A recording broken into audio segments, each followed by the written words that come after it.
En la revelación final de Apocalipsis. Estamos en la carta a Pérgamo, el mensaje a Pérgamo del capítulo 2 de Apocalipsis, versículo 1. Estamos en la carta, el mensaje a Pérgamo que Cristo hace en el capítulo 2 de Apocalipsis, versículo 12 al 17 de Apocalipsis. Dice así la palabra de Dios.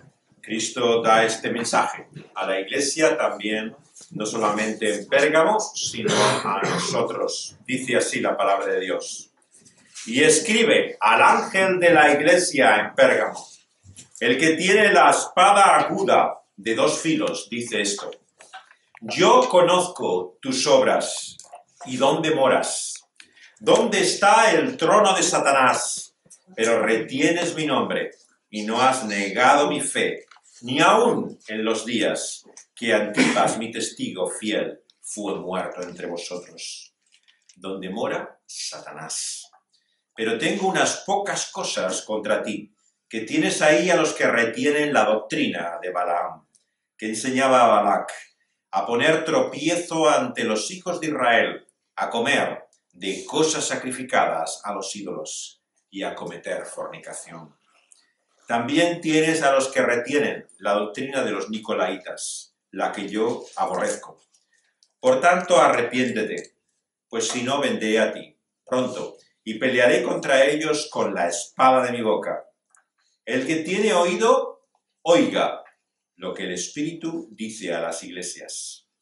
Al que venciere, daré a comer de lo que ha escondido, y le daré una piedrecita blanca, y en la piedrecita escrita un nombre nuevo, y el cual ninguno conoce, sino aquel que lo recibe. Hasta aquí la palabra de Dios.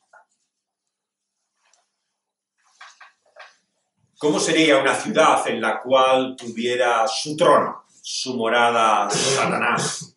Realmente, cuando piensas en esto, te imaginas el mayor poder y potestad de tinieblas que pudiera haber sobre este mundo. ¿Cómo era Pérgamo, la ciudad a la cual se dirige esta carta, ¿no? Bueno, el recorrido que va haciendo estas iglesias, ¿no?, geográficamente es bastante cercano. Estamos en Esmirna, lo que es Turquía, y yendo también a lo largo de la costa, un poco más allá, llegamos a lo que fue tal vez las ciudades más impresionantes del Imperio Romano en Asia en aquel entonces. Esta ciudad rendía culto tradicionalmente a Zeus, y muchos han pensado que era a él al que se refería como el Satanás que reina y tiene su morada en todo ello. La propia ciudad estaba construida como un triángulo, ¿no?, sobre este templo de Zeus. Pero en la época de los romanos es la primera ciudad también donde hizo el culto al emperador.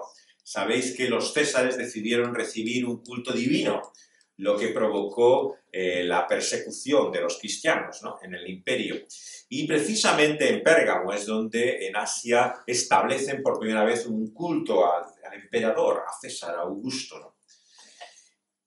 La ciudad era particularmente conocida no solamente por su nombre, que tiene que ver, como podéis imaginar, con los pergaminos, Pérgamo, aunque no es el lugar donde se inventó el pergamino. Los historiadores de la escritura nos dicen que hacía ya por lo menos 1000 años que en Egipto, ¿no?, se hacían pergaminos, ¿no? Pero había una cierta tradición de que Pérgamo tenía algo que ver con los pergaminos por la biblioteca que tenía. Probablemente es a lo que hace referencia el nombre. Era una de las bibliotecas más impresionantes que había en la antigüedad, comparable solamente a lo que sería Alejandría después, ¿no?, la gran biblioteca del mundo antiguo. Pero lo que encontramos, ¿no?, es que había un culto muy popular en esta ciudad a Esculapio. Esculapio es conocido por su emblema de una serpiente.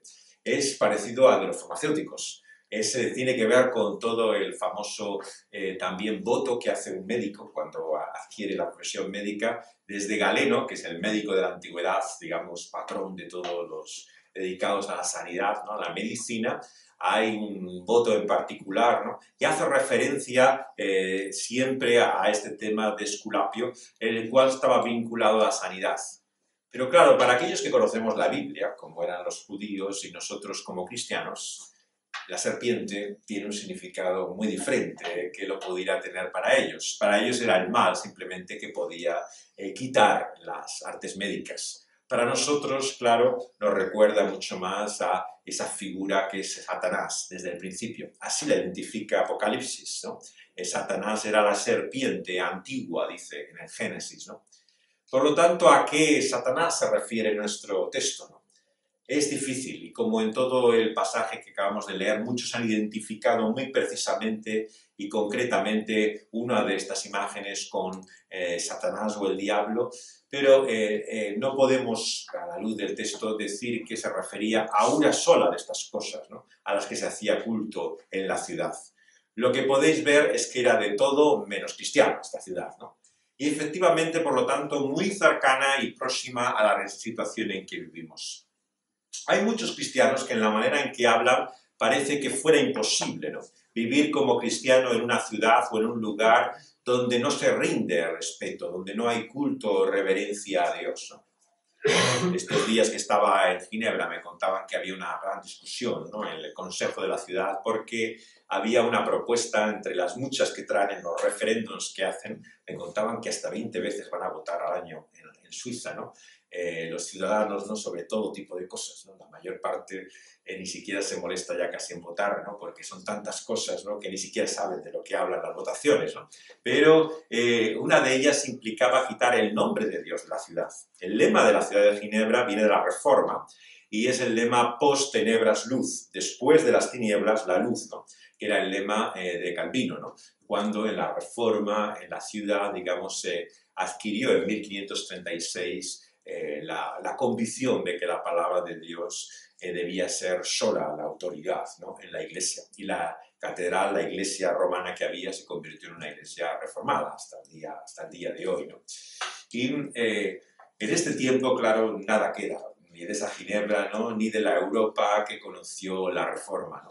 Son discursos nostálgicos, ¿no? Sobre un pasado que hace mucho tiempo que ocurrió. La realidad es que son ciudades, como es nuestra parte del mundo, muy abiertas, liberales en su mente y en su pensamiento, donde Dios no cabe. Y muchas veces uno se pregunta, ¿no? ¿Cuál es el lugar del pueblo de Dios, ¿no? En un lugar como este, en una parte del mundo como la que nos ha tocado vivir? Esta semana me han invitado en Inglaterra, en Londres, a hablar a una conferencia internacional sobre lo que significa ser cristiano en Europa, ¿no? Y es realmente uno de los grandes desafíos que tenemos ante la pluralidad que vivimos, que no es comparable hoy en día a la de ningún otro continente realmente, fuera del terreno del Islam, donde hay este poder realmente impresionante, ¿no? Que tiene el Islam sobre tantas personas, ¿no? Pero en Europa en particularmente se vive una pluralidad que no se conoce ni siquiera en América, ¿no? O en otros continentes donde la Iglesia ha crecido, ¿no? Se ha extendido de una forma, ¿no? Que se ha convertido en el referente máximo. África vive un gran avivamiento del cristianismo, ¿no? En Asia, todos los informes que recibimos, tanto incluso de la China anteriormente comunista, ¿no? Es que la Iglesia ha crecido, ¿no? De una forma espectacular. Sabéis que hay lugares como Corea del Sur, ¿no? Donde hay una presencia impresionante, ¿no? Del cristianismo en toda la nación, ¿no? Y en muchos lugares del mundo la Iglesia está creciendo y extendiéndose. Pero en Europa, en esta parte del mundo, en Occidente, todo lo contrario. Las tinieblas y la oscuridad parece que han vuelto. Sería, digamos, el emblema de Ginebra vuelto al revés, ¿no? Después de la luz vienen las tinieblas, ¿no? Y parece que hemos entrado a veces en otra Edad Media. Esto es lo que amenazan algunos con la presencia del Islam creciente en nuestra parte del mundo, ¿no? Que tiene otra vez mucha presencia, ¿no? Y la realidad es que poco hay de esa luz que encontramos en el Evangelio. Pero no es un consuelo, ¿verdad?, que en esta mañana tengamos una carta del Señor Jesucristo. Un mensaje que dice que somos su iglesia allí, en el lugar donde mora incluso Satanás. Dios quiere su iglesia. Y esto es, claro, una advertencia también frente a todos los perfeccionistas. Siempre ha habido, no solamente en la Reforma, un grupo radical, ¿no? En la Reforma, que llamamos así la Reforma Radical, pero también a lo largo de toda la historia de la Iglesia ha habido tendencias dentro del cristianismo que han dicho que era imposible convivir en esta situación. que la única salida honesta, coherente, realmente que fuera conforme a la fe, es apartarse, separarse de esta ciudad donde domina el mal y vivir la realidad de la fe lejos de ella. La salida al desierto por eremitas, personas que buscaban a Dios fuera de este mundo y de su influencia, ha sido una constante, ¿no?, en la historia del cristianismo. Y hasta el día de hoy nos encontramos con muchos que francamente se sienten muy incómodos en este mundo, en esta ciudad y en este medio. Y lo que es más, llegan a dudar que sea posible ser iglesia del Señor Jesucristo allá donde Satanás mora. Pero si algo nos deja claro esta carta de entrada y por comienzo, es que Dios le dice a la iglesia en Pérgamo, y también a nosotros, que allí donde mora Satanás, ahí él también tiene su iglesia. Y esto es una gran lección para todos los puristas, los perfeccionistas, los que dicen que es imposible, ¿no?, sin comprometerse, ¿no?, poder vivir en un medio donde impera las tinieblas. El Señor Jesucristo nos mostró lo contrario, y su oración, sumo sacerdotal, antes de subir a la presencia de Dios, incluso antes de morir y resucitar, fue: Padre, no te pido que los apartes del mundo, sino que estando en el mundo, ¿no?, siendo de él, ¿no?, seamos distintos, diferentes. Pero no es cierto también que este es nuestro gran problema. Seamos honestos, ¿no? La realidad es que muchas veces nosotros somos como ese pueblo de Israel, del cual leíamos antes desde el Éxodo, que tiene una aversión profunda, casi tan arraigada en nosotros, de que no queremos ser diferentes. Si hay algo que odiamos, que aborrecemos cada uno de nosotros, es no ser como los demás. En cierto sentido, claro, hay siempre versos libres, personas que van a su aire, ¿no? Pero en general, la mayor parte de nosotros tiene un deseo, una necesidad de ser aceptado, de formar parte del grupo, ¿no? Desde que somos niños en la escuela, ¿no?, sabéis lo que sufren inmensamente. Esta semana se recordaba, ¿no?, la muerte de una chica discapacitada, ¿no?, por el acoso escolar, ¿no? Y cuántos hacen lo que sea por ser integrados, ¿no?, dentro del grupo de la escuela. Y sufren a causa de ello cuando no lo son, tremendamente, ¿no?, hasta el punto de casos como este, ¿no?, de personas que llegan a la más profunda desesperación cuando hay un rechazo, ¿no?, cuando no te admiten dentro del grupo. Y haríamos cualquier cosa. Sabéis, aquellos que venís de América, estaba con muchos en la iglesia en Ginebra que vienen de Centroamérica, ¿no?, y me contaban, claro, el poder que tienen todas estas bandas, ¿no?, lo que llaman las maras de Centroamérica, ¿no?, para atraer a los jóvenes dentro de su esquema, ¿no?, por el miedo a no ser diferentes, ¿no?, a queriendo ser asimilados, ¿no?, en una estructura de corrupción, ¿no?, de maldad tremenda, ¿no?, donde para ser recibido tienes incluso que disponer de la vida de otros, ¿no?, convertirte en un asesino, ¿no?, y la gente hace cualquier cosa con tal de pertenecer. Y sin llegar a ser este extremo, ¿no?, ya que la mayor parte de nosotros, gracias a Dios, no hemos tenido que tener que ver con una mafia, pero sí que tenemos una y otra vez la presión de conformarnos, ¿no?, de hacernos como los demás. Y este es el gran tema de la carta de Pérgamo. El mensaje de Cristo a Pérgamo es la necesidad que tenemos de ser distintos, de ser diferentes, allá donde está el trono de Satanás. Y es interesante que Cristo vuelve aquí a utilizar la expresión de la espada aguda de dos filos, ¿no? Un lenguaje que aparece varias veces en la Escritura, ¿no?, y que hace referencia a la forma como Dios y su palabra actúan. Una espada aguda de dos filos es una espada penetrante, ¿no?, profunda, ¿no?, que llega hasta lo más hondo. Y esto es la palabra de Dios. Por eso lo peor que podía ocurrirnos hoy al escuchar tu palabra esta mañana es que quedáramos indiferentes, que no entrara en nosotros, que no profundizara ni penetrara. Por esto, si la conclusión de este mensaje en esta mañana es: esto está muy bien para que lo oyeran estos que yo sé, porque hay una iglesia que sí que tendría que realmente tomar nota de esto. Si esta es la respuesta que tenemos, ¿no?, lo que otros tienen que escuchar de esta palabra, ¿no?, y atender a ella, y no nosotros enfrentarnos con nuestro propio problema, ¿no?, e infidelidad, esa palabra y esa espada no ha penetrado en nosotros. El Señor quiere con su palabra que nosotros mismos seamos examinados por ella, que nos pongamos a prueba por su palabra. Y también al participar de esa mesa con la cual hoy unimos también esta palabra, el Señor nos llama a examinarnos a nosotros mismos, ¿no?, a considerar a la luz de su palabra la realidad de nuestra vida. Y lo que nos dice el Señor en primer lugar es que Él conoce tus obras. ¿Y qué importante es esto? Porque qué fácilmente lo olvidamos. Pensamos como que el Señor no sabe, no entiende, no conoce.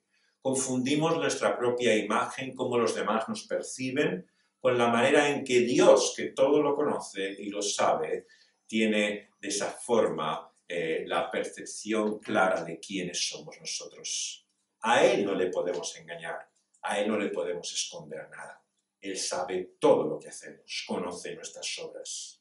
Y no es maravilloso que conociéndolo todo, nos llame precisamente su iglesia, su pueblo en este mundo, a pesar de nuestras contradicciones, de nuestras debilidades.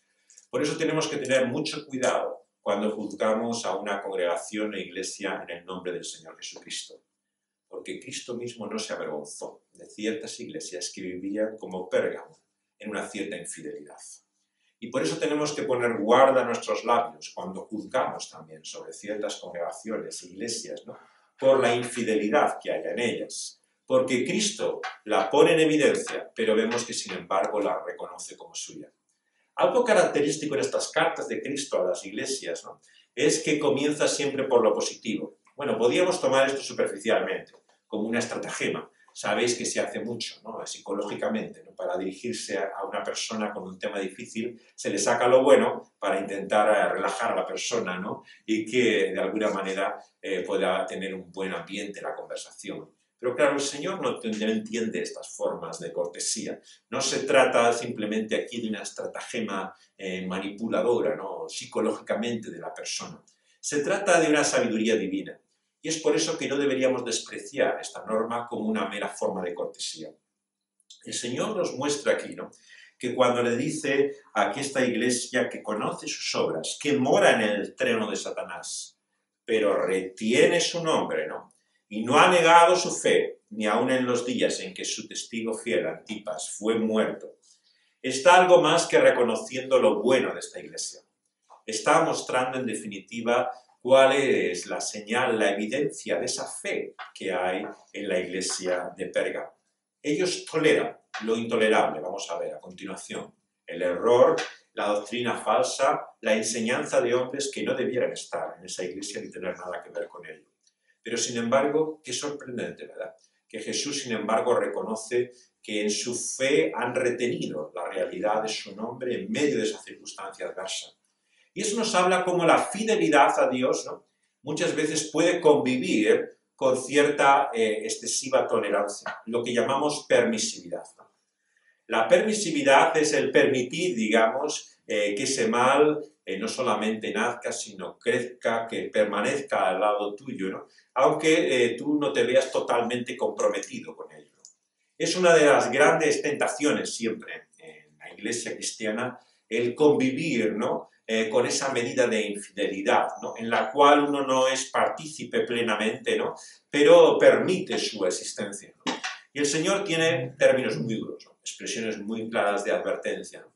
Pero sin embargo reconoce la fe que hay en aquellos que están en esta iglesia y que han retenido su nombre, no han negado su fe, ¿no? Hay evidencias de su confianza en el Señor Jesucristo. ¿Y cuál es la evidencia?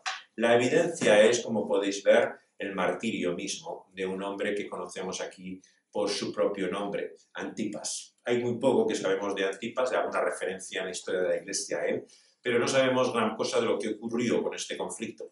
Lo que sabemos es que tuvo que ver con la resistencia del cristianismo al culto que se daba en el emperador, ¿no?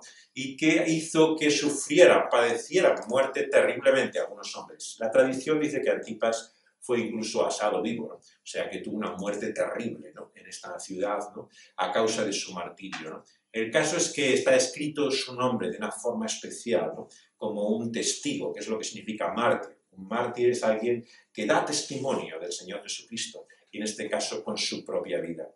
Y Antipas vemos que fue su testigo fiel, término que utiliza, como sabéis, al principio de esta carta para hablar del Señor Jesucristo.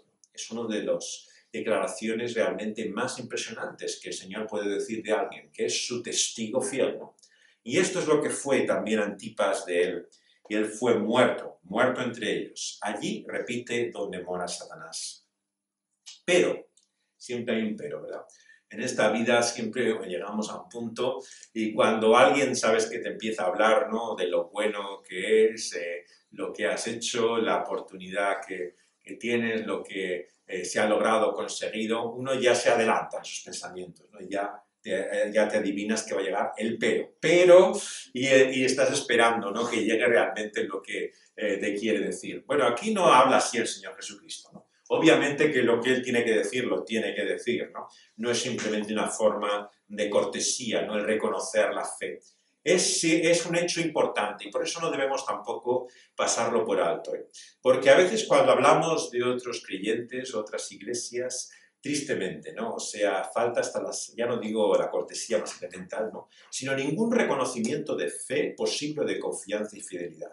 A mí me pone enfermo, sinceramente, cómo cristianos hablan de otros cristianos, ¿no? O sea, con la capacidad de enjuiciarles, ¿no?, de poner en consideración incluso la realidad de su fe, ¿no? ¿Quiénes somos nosotros para decir quién es cristiano y no cristiano? ¿Quién es fiel y quién no es fiel? O sea, ¿quién realmente niega el nombre del Señor o no lo niega? Tendríamos que tener mucho más prudencia de la que tenemos cuando hablamos de alguien.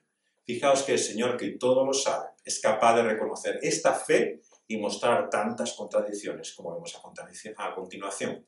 Tantas que uno diría, pero bueno, ¿dónde está aquí la Iglesia? Si hay tantas contradicciones aquí dentro de ella.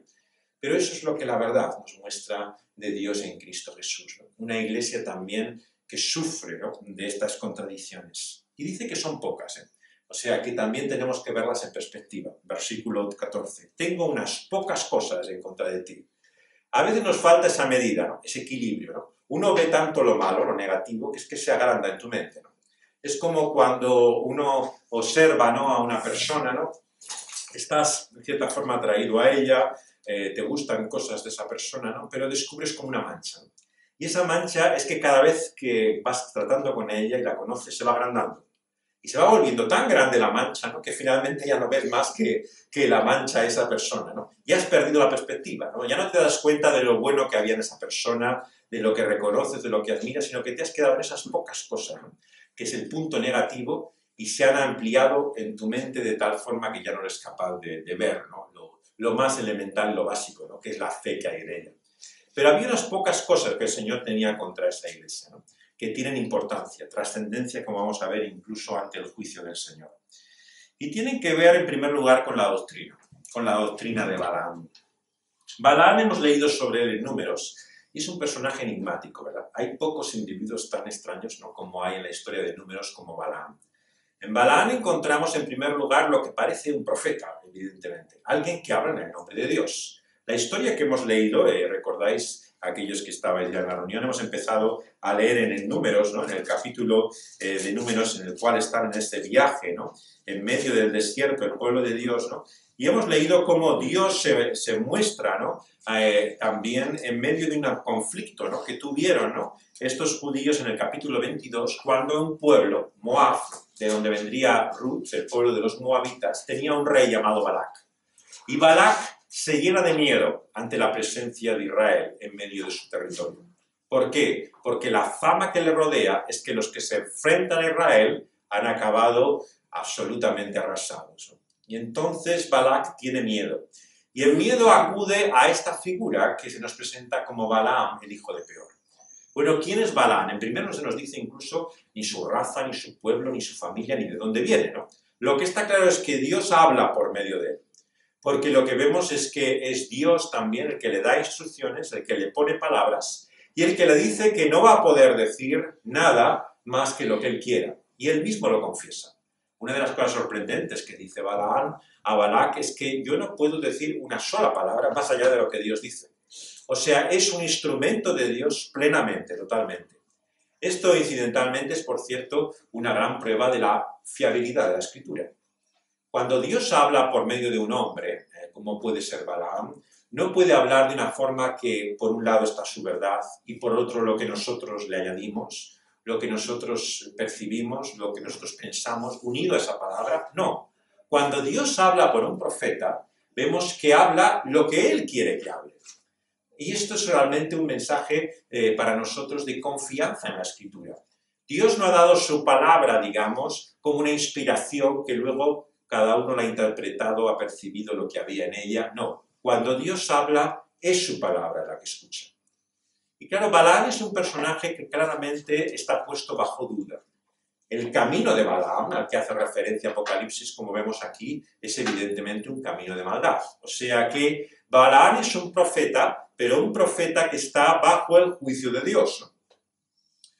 Y claro, esto nos lleva a preguntarnos muchas cosas. Comenzamos este culto con las palabras de Jesús al final del Sermón del Monte, Mateo capítulo 7. Muchos vendrán en aquel día delante de mí y dirán, Señor, Señor, en tu nombre profetizamos. Y Jesús les dirá, no os conozco. Por lo tanto, no es algo propio del Antiguo Testamento el que alguien pudiera hablar en el nombre del Señor y no ser del Señor.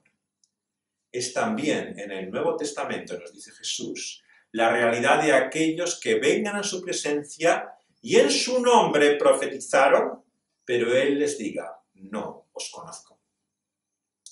¿Qué conclusiones podemos sacar de esto? La primera gran conclusión que sacamos, por lo tanto, de la vida de Balaam es que Dios puede usar cualquier persona para llevar a cabo su obra, su voluntad, para hablar incluso por medio de su boca. Que eso no nos dice nada de la relación y pertenencia de esa persona al Señor. Y esto es muy importante entenderlo, porque muchas veces lo que pensamos es cómo Dios nos usa, cómo Dios nos utiliza.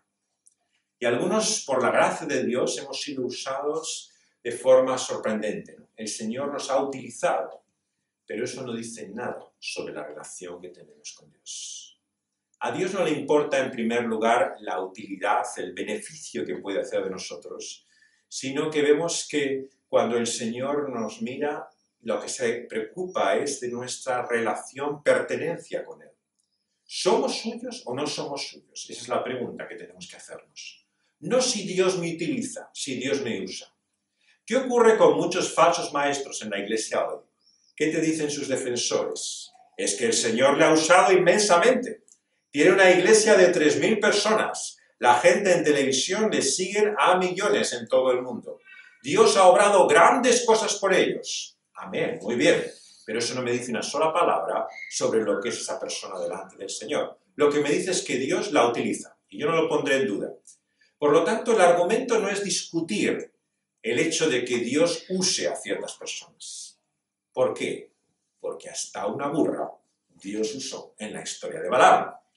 Si alguien piensa que Dios no puede usar a nadie si no tiene unas cualidades especiales, si no es alguien especialmente entregado, si no tiene que ser realmente un instrumento santo Dios, ¿cómo lo va a usar, utilizar? Tenemos la burra, la asna de Balaam. Si tú no hablas, la burra hablará. El Señor Jesús se lo dijo así a Satanás. Hasta las piedras hablarían. El Señor puede usar cualquier cosa.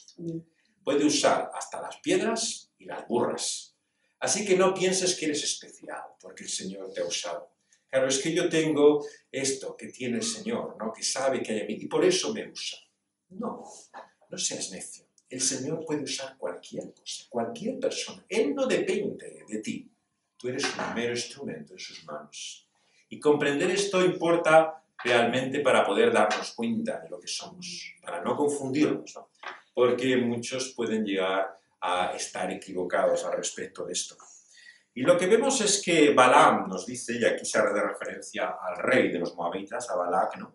Le enseñaba a Balac a poner tropiezo ante los hijos de Israel. ¿Cuándo le puso tropiezo a los hijos de Israel? En principio hemos visto que, al contrario, cuando Dios le habla a Balaam, claramente le dice que no puede maldecir a su pueblo. Y cada vez que abre los labios, no expresa más que bendición para él. ¿Cuándo puso tropiezo ante el pueblo de Dios? Lo leemos un poco después en la historia. Y está en el capítulo 31. El capítulo 31, cuando llega el juicio de Dios contra Madián. Madián y Moab estaban unidos, ¿no?, en este conflicto para el que usaban a Balaam, ¿no? Vemos que en esta historia, ¿no?, en el capítulo 31, versículo 16, vuelve a aparecer la referencia al consejo de Balaam.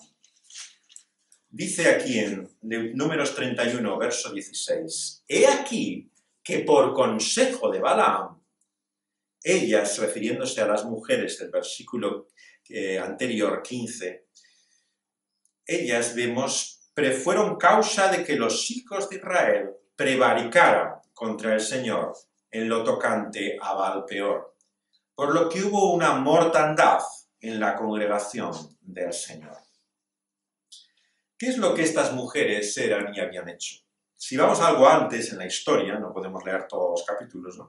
Pero podéis observar que los hijos de Israel habían llevado cautivas, versículo 9, a mujeres que eran de los madianitas. Niños, bestias, granados, habían arrebatado todos sus bienes, ¿no? Y había incendiado sus ciudades, aldeas y habitaciones, y lo habían llevado delante de Dios, ¿no? ¿Y qué ocurrió con estas mujeres que se quedaron en medio del pueblo de Dios, ¿no? Que llevaron a la idolatría a su pueblo? Y de alguna forma lo que nos dice aquí, es la única referencia que tenemos en el libro de Números, ¿no? Es que el consejo de Balaam fue el que les llevó a hacer esto. Por lo tanto, la conclusión de la mayor parte de los intérpretes del libro de Apocalipsis es que la referencia a Balaam y a su doctrina es básicamente y fundamentalmente esta. El hecho de que fue el consejo suyo el que llevó al compromiso con la idolatría, ¿no? Con el culto a Baal que llevaba este pueblo. Lo que nos dice aquí el Señor Jesucristo, por lo tanto, en Apocalipsis, ¿no? Es que este camino de Balaam es un camino de compromiso que nos lleva a la idolatría. Y esto se lo enseñó Balaam a Balac y puso tropiezo ante los hijos de Israel. ¿Cómo? Comiendo de cosas sacrificadas en los ídolos y cometiendo fornicación. Fijaos aquí las dos formas de compromiso, ¿no?, que marcaba la relación de aquellos creyentes con el paganismo, ¿no? Por un lado, la comida de aquello que había sido sacrificado a los ídolos. Primera de Corintios, ¿no? Sabéis que aparece este tema. Este es un tema recurrente, ¿no?, en el Nuevo Testamento, ¿no? ¿Qué implicaba comer algo sacrificado a los ídolos, ¿no? Para algunos cristianos, partiendo de la afirmación que Dios da en Cristo Jesús, los ídolos nada son. No tienen realmente una entidad, no tienen trascendencia. Por lo tanto, su punto de vista, digamos, es que la idolatría no había que tomársela en serio. Era simplemente una muestra de ignorancia. Es la actitud de aquellos cristianos, ¿no?, que cuando ven el paganismo en torno suyo, en todo caso les compadecen, ¿no?, a los que están bajo él y lo ignoran y desprecian, ¿no?, pero no tienen miedo ni temor, ¿no?, a comprometerse con él. ¿De qué manera se comprometían estos cristianos con esta comida sacrificada a los ídolos? Participando de un banquete, ¿no?, de una comida que tenía mucha importancia en la vida comercial, ¿no?, en los negocios de la ciudad. En definitiva, te hacía ver que eras parte, ¿no?, de esa comunidad, ¿no?, y de ese grupo vital. Sabéis que esta fue una de las razones, claro, de la pobreza y la miseria de muchos cristianos, ¿no?, que rompieron, ¿no?, con aquellos círculos que tenían la influencia económica, ¿no?, en muchos de estos lugares del mundo antiguo, y se empobrecieron tremendamente a causa de ello, porque había un sacrificio, había un coste, ¿no?, en este caso en los negocios, ¿no?, cuando uno no participaba plenamente, ¿no?, de esa comida presentada a los ídolos, ¿no? Claro, por un lado el apóstol Pablo parece aquí contradecir lo que el Señor Jesucristo dice. ¿Por qué? Porque el apóstol no solamente dice que los ídolos nada son, ¿no?, sino que dice que a él tampoco le afecta, ¿no?, comer de esa comida ofrecida a los ídolos. Pero que por conciencia, cuando a uno le es problema y conflicto en su propia mente el comer de esa comida, él se abstiene de ella. Pero cuando a la persona no le es problema, no le es conflicto, él se siente libre de participar de ella. ¿Qué es lo que quiere decir aquí entonces con comer cosas sacrificadas a los ídolos, ¿no? Tiene que ver con algo que claramente en tu conciencia te muestra, ¿no?, la culpabilidad de lo que estás haciendo. Es un compromiso el que estás adquiriendo. Esto se ha utilizado como una expresión de muchas cosas en la vida, ¿no?, que forman parte de lo que deberíamos llamar el terreno de lo neutral o secundario, entre comillas. En esta vida nada es neutral, secundario totalmente, ¿no? Pero bueno, hay ciertas cosas que no sabemos si son buenas o malas, ¿no? La Biblia, por ejemplo, en ningún lugar te dice ni que no tienes que fumar, ni que no tienes que ir a discotecas, ni que no tienes que beber alcohol. O sea, todos estos son normas, reglas que se han introducido en la comunidad cristiana, ¿no? Por personas que conocen que esto puede ser perjudicial para ellas. Y se convierten en reglas, ¿no? En normas paralelas, ¿no? A lo que Dios dice en su palabra. Pero ¿cómo actuamos respecto a estas cosas que son neutrales o secundarias, o aquello que puede tener una influencia negativa, ¿no? El apóstol apunta a la conciencia, ¿no? Al lugar que tiene para nosotros ello, ¿no? Y nos muestra también, ¿no? La necesidad, por un lado, de mantener, ¿no? Una conciencia clara de lo bueno o lo malo de lo que hacemos, ¿no? Y demostrar también la diferencia que hace la fe en ello. Y claramente lo que aquí enjuicia de estos creyentes es que no se veía su diferencia. Participaban claramente de esto sin mostrar en nada que eran cristianos. Y de aquí la palabra de juicio de Dios. Va acompañada de fornicación. Claro, esta idolatría sabemos que siempre tenía mucha relación con la inmoralidad sexual, ¿no? Que estaba unida incluso a una prostitución sagrada en los templos paganos. Esto es algo bastante extraño tal vez para muchos de nosotros y solo comparable con lo que se da en algunas sectas. Sabéis que algunas sectas, ¿no? Unen la inmoralidad sexual, ¿no? Con ciertas doctrinas falsas, ¿no? Y enseñanzas equivocadas. Sería lo más parecido que se me ocurre pensar, ¿no? En términos actuales, ¿no? Pero nos muestra un principio continuo en la Escritura, ¿no? Que es que la forma en que vivimos está influenciada por lo que creemos. Y este es el segundo principio que quiero dejaros. No solamente Dios puede usar a cualquier persona, ¿no? Independientemente de su relación con el Señor, sino en segundo lugar lo que vemos aquí, el principio es que lo que hacemos tiene que ver con lo que creemos. Y este es el segundo mensaje de esta carta. Aquellas personas pensaban que por creer de determinada manera, ¿no? Eso era diferente a lo que uno podía hacer o dejar de hacer, ¿no? Pero aquí el apóstol te muestra que lo que tú crees, que lo que son tu fe, tiene unas implicaciones claras en la práctica, ¿no? O sea, que puede haber una contradicción en tu conducta, ¿no? Con lo que tú haces, ¿no? Pero que es una consecuencia la una de la otra. Por explicarlo en otros términos, ¿no? Al Señor no solamente le importa la ortodoxia, lo correcto de lo que creemos, ¿no? Sino que le importa también la ortopraxis, o sea, la práctica correcta de lo que nosotros creemos, ¿no? Porque obviamente podemos pensar una cosa y hacer algo en contradicción a ella. Y esto es lo que aquí te muestra la palabra de Dios, ¿no? Estas personas se comprometieron en inmoralidad, ¿no? Por una doctrina falsa. Y la relación entre una y otra es evidente. Se cita a continuación otro grupo en el versículo 15, los nicolaitas. Algunos piensan, porque no sabemos nada de ellos, que realmente pudieran ser una variante de lo que aquí llama el camino de Balaam, o que fuera simplemente otra manera de llamarles a ellos, ¿no? Pero al decir también parece indicar que es otro grupo, otra influencia que puede estar más o menos relacionada. Pero lo que nos dice es que el Señor también los aborrece. Y la respuesta de Dios, versículo 16, es arrepentirse, a volverse de esa conducta y de esa enseñanza falsa, porque Él va a venir pronto. Y Él va a pelear contra ellos con la espada de su boca. El llamado de todas estas cartas, estos mensajes del Señor Jesucristo, es a un giro, a un cambio, a volvernos a Él, ¿no? De una forma clara en nuestra vida. Y el Señor aquí nos advierte también, ¿no? Sobre el compromiso que podemos adquirir en nuestra vida, ¿no?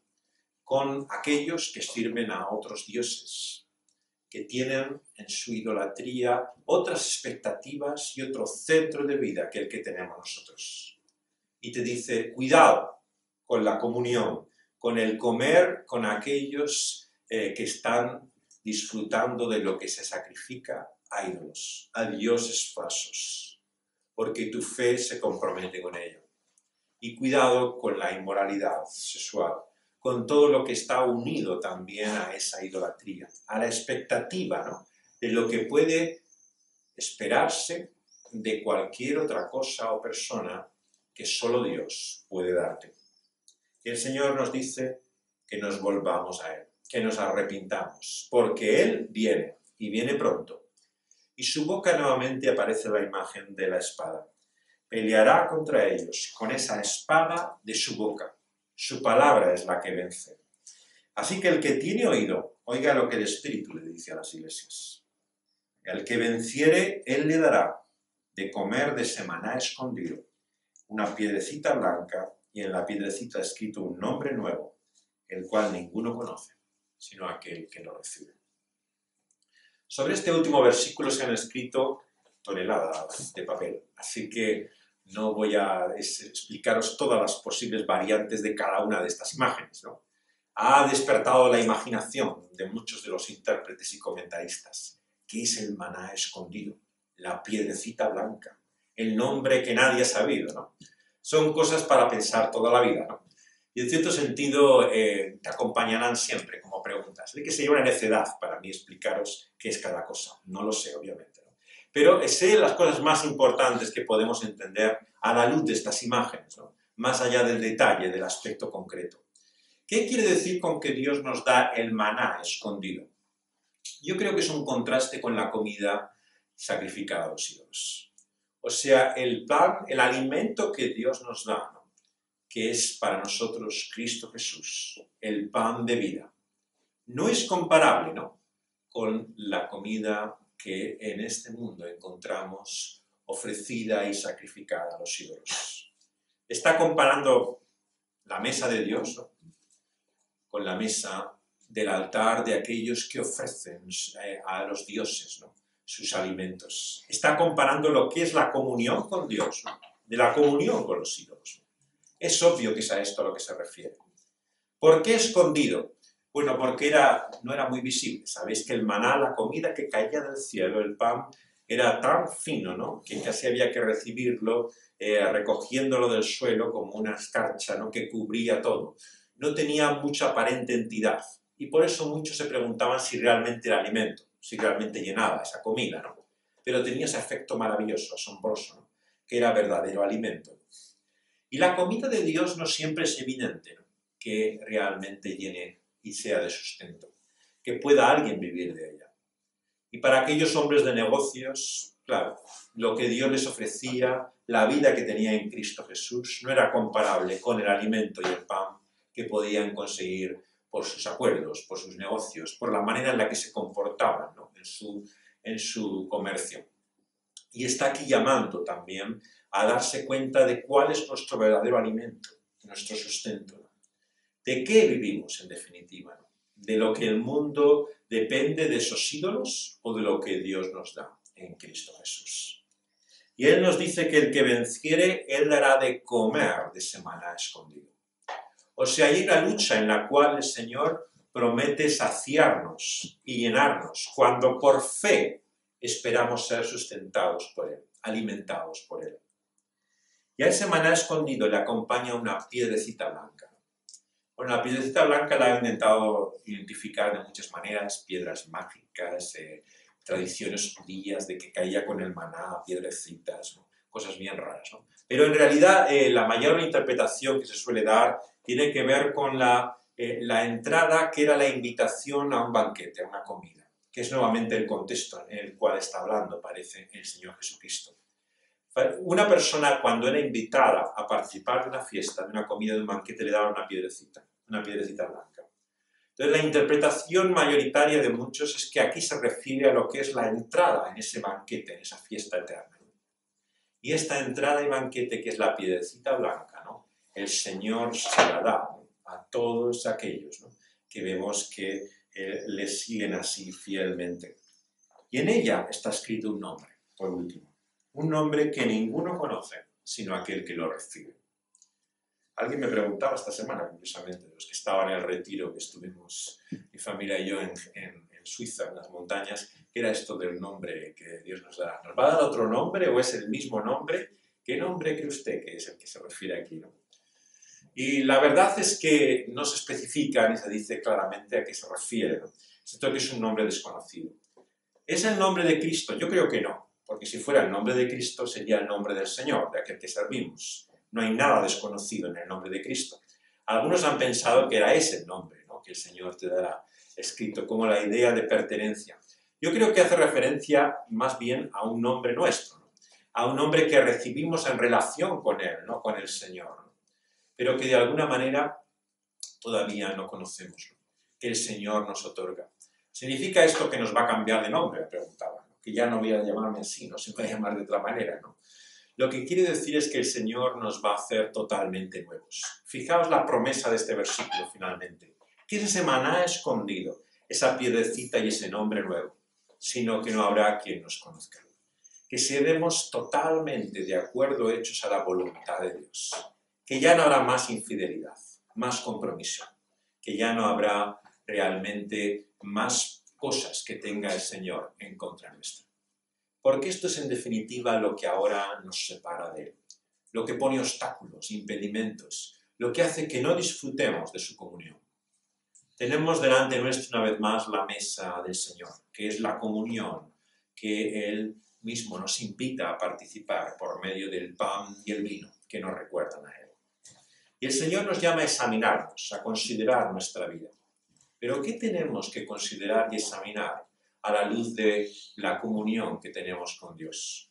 Muchos nos dirán, claro, tu pecado, obviamente. En primer lugar, lo que tenemos que considerar es que en nuestras vidas todavía no vemos claramente la fidelidad que quisiéramos tener para con el Señor. Y la palabra de Dios hace ese uso de la ley. Nos muestra a Dios su voluntad perfecta para que veamos también todos los terrenos de compromiso que hay en nuestra vida. Pero examinarse tiene que ser algo más que conocer la grandeza y miseria de nuestro pecado. Yo creo que la palabra de Dios nos dice que debemos examinarnos para discernir cuál es el cuerpo del Señor Jesucristo. Esas palabras del apóstol Pablo a los Corintios te muestran que no solamente hay que ver la realidad del mal que hay todavía en nosotros, sino quién es Cristo Jesús para nosotros. El cuerpo, yo creo que aquí es claramente la realidad que el Señor nos muestra, ¿no? De quién es Él por medio del Señor Jesucristo. No creo que está hablando de la iglesia en el sentido de Efesios, ¿no? Discernir cuál es la iglesia, ¿no? A la hora de poder participar de esa comunión, ¿no? Sino entender quién es Cristo Jesús para nosotros, examinándonos, ¿no? En nuestras propias vidas. Y el Señor, a la luz de esta carta, y así os invito a que lo hagáis antes de participar de esta mesa a continuación, ¿no? Nos dice en primer lugar que consideremos quiénes somos delante de Él. No lo que hacemos o hemos hecho para Él.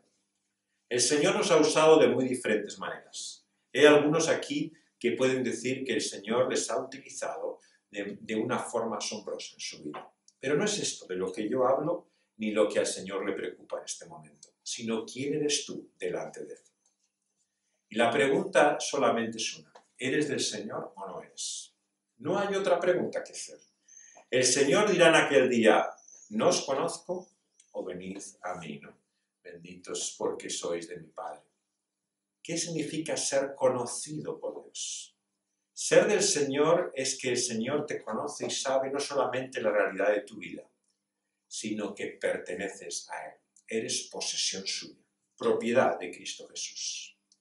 Y por lo tanto la pregunta que tenemos que hacernos es si nos vemos así, como posesión, como propiedad de Cristo, el Señor Jesucristo. Si es así, el Señor vendrá a buscarnos, aunque estemos donde está el trono de Satanás. Esa es la palabra y la confianza que tenemos delante de Cristo. Por muy peligrosa que sea la situación en la que estemos, el terreno en el que vivamos, ¿no? Si somos suyos, somos suyos. El Señor nos librará, el Señor nos guardará. Y en segundo lugar, tenemos que examinarnos y considerar también hasta qué punto estamos comprometiendo, ¿no?, nuestra fidelidad al Señor con el compromiso, ¿no?, con aquellos que sirven a otros dioses, a otros ídolos. ¿Qué son los ídolos y los dioses? Es esperar cualquier cosa o persona, ¿no?, que nos dé lo que solamente Dios puede darnos. Servir a un ídolo es poner nuestra falsa confianza en algo o alguien que no puede hacer aquello que te promete. No puede darte el amor que te satisface incondicionalmente, porque es un amor tan parcial, un amor tan pequeño que no se puede comparar con el amor de Dios en Cristo. No te puede dar la seguridad que Dios te da, porque lo que te da hoy, mañana lo puedes perder. No te puede dar el control, la influencia. No te puede dar, en definitiva, nada de lo que Dios verdaderamente nos da en Cristo Jesús. Y es obvio que eso es lo que creen, lo que confían, lo que esperan muchos al lado nuestro. Y tenemos que preguntarnos dónde está nuestra fe en la relación con ellos. ¿Comemos de lo sacrificado a sus ídolos? ¿Participamos de esa expectativa y confianza? ¿Vivimos como si nuestra vida dependiera de ello? Y por último, ¿no? El Señor nos llama aquí a arrepentirnos y a volver a Él, porque Él nos dará el verdadero alimento, la entrada a ese su banquete y su fiesta, y nos dará un nombre y una identidad, unidos para Él por siempre. Vamos a pedirle al Señor que podamos así examinar nuestra vida, considerarnos a la luz de lo que Él nos muestra en su palabra y preguntarnos si somos de Él, qué compromisos estamos tomando en nuestra vida y si estamos dispuestos a volvernos de ellos, a arrepentirnos y buscar en el Señor nuestra verdadera vida.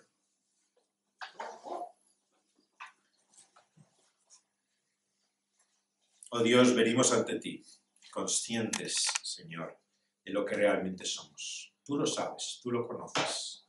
A ti no te podemos engañar, ni ocultar, ni esconder nada. Tú sabes, Señor, de nuestra fe, de aquello, Señor, que hemos puesto nuestra confianza en ti, de la confesión, Señor, de dónde está nuestra esperanza y cómo eso, Señor, sostiene nuestra vida. Pero también tienes unas cuantas cosas en contra nuestra. Y en este momento de examinarnos a nosotros mismos, pensamos en ellas. Nos damos cuenta, Señor, de cuánto hay todavía en nuestra vida que no es conforme a tu voluntad. Señor, hemos tolerado, hemos mantenido, Señor, la relación y tenemos incluso, Señor, muchas veces en nuestra vida la participación de cosas, Señor, que están sacrificadas a ídolos, buscando la felicidad, el sentido y las expectativas que el mundo tiene en tantas cosas y personas. Señor, en esta vida tenemos que reconocer que muchas veces no se ve claramente la diferencia, que no somos tan distintos como quisiéramos ser y que también, Señor, nos falta esa misma claridad y discernimiento, ¿no?, en la forma en que nos relacionamos con otros, Señor, que mantienen ese compromiso. Tú sabes, Señor, de nuestras inconsecuencias y también de la inmoralidad, Señor, de la tendencia que tenemos una y otra vez a ser infieles, a poder, Señor, romper nuestras promesas una y otra vez, Señor, a no mantenernos en el camino que nos muestra, Señor, que somos tuyos. Por eso, Padre, te queremos pedir perdón. Al acercarnos a esta mesa y este pan y este vino, queremos, Señor, confesar que tú eres fiel, pero que nosotros tantas veces somos infieles. Y te pedimos, Señor, tu misericordia. Te rogamos que nos muestres tu gracia, Señor. ¿Y qué otra confianza podemos tener para venir delante de ti que la fidelidad de otro, el Señor Jesucristo? Él no se ha comprometido, Señor. Él no ha participado de nada de la idolatría que lo rodeaba. El Señor fue libre de toda inmoralidad y vivió conforme a tu voluntad. Perfecta, completa, totalmente. Por eso es que no venimos ante ti frente a la realidad de tu santidad sin ninguna otra esperanza que la que nos da Cristo Jesús. Es en su nombre que participamos de esta mesa. Es por causa de quién es Él, Señor, que al examinarnos, discernimos, nos damos cuenta, Señor, de cuál es la vida que nos viene por ti, encarnado, hecho cuerpo y realmente participando de nuestra existencia en Cristo Jesús. Señor, por medio de tu Hijo, es que nos acercamos a ti y buscamos tener comunión contigo. Señor, te pedimos que tú nos muestres tu gracia, trayendo a nuestra memoria quién es Cristo para nosotros, mostrándonos a quién pertenecemos y dándonos, Señor, la resolución, la voluntad para volvernos a ti, para tomar distancia del mal, Señor, para vivir entregados a ti. Te lo pedimos en el nombre de tu Hijo amado, del Señor Jesucristo. Amén.